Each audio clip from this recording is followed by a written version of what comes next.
நாடாளுமன்ற தேர்தல் நெருங்கியுள்ள நிலையில் இரட்டை இலை சின்னம் தொடர்பாக முன்னாள் முதலமைச்சர் ஓ பன்னீர்செல்வம் மற்றும் எடப்பாடி பழனிசாமியின் ஆதரவாளர் KP முனுசாமி இடையே கருத்து மோதலை தற்போது பார்க்கலாம்.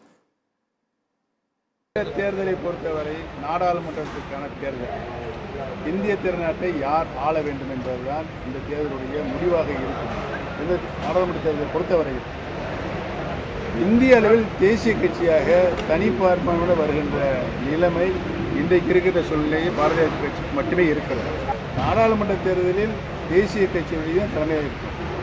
சட்டமன்ற தேர்தலில் அனைத்து இந்திய அண்ணா திராவிட முன்னேற்ற தலைமையில் தேர்தல் தேசிய ஜனநாயக கூட்டணி தான் போன தேர்தலையும் இருந்தது.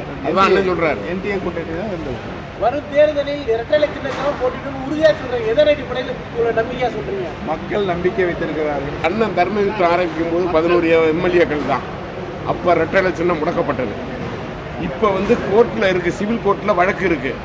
வழக்கு முடியும் தர இரட்டை முடக்கணும்னு தேர்தல் கமிஷன் மனு கொடுத்து தேர்தல் கமிஷன் அதை அங்கீகரிச்சா என்ன பண்ணுவீங்க?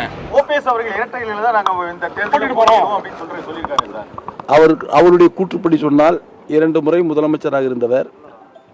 புரட்சி தலைவி அம்மா அவர்கள் போட்ட பிச்சையில் பொது வாழ்க்கையில் இந்த இடத்திற்கு வந்தவர். இந்த இடத்திற்கு வந்த பின்பும் அவருடைய சுய புத்தி, சொந்த புத்தியிலே இது போன்ற கருத்துக்களை எல்லாம் சொல்லிக் கொண்டிருக்கிறார். உச்சநீதிமன்றத்திலிருந்து அனைத்து நீதிமன்றங்களும் அனைத்து இந்திய அண்ணா திராவிட முன்னேற்ற கழகத்துடைய பொதுச் செயலாளர் தான் எடப்பாடியார். அவருக்கு ஒதுக்கப்பட்டுள்ள சின்னம் தான் இரட்டை இலை சின்னம் என்று தீர்ப்பு வழங்கப்பட்டிருக்கிறது. அந்த தீர்ப்புக்கு பின்பும் கூட இப்படி உளறிக் கொண்டிருக்கிறார் என்று சொன்னால் யாரை ஏமாற்ற அவர் நினைக்கிறார் என்பது அவருக்கு தான் தெரியும்.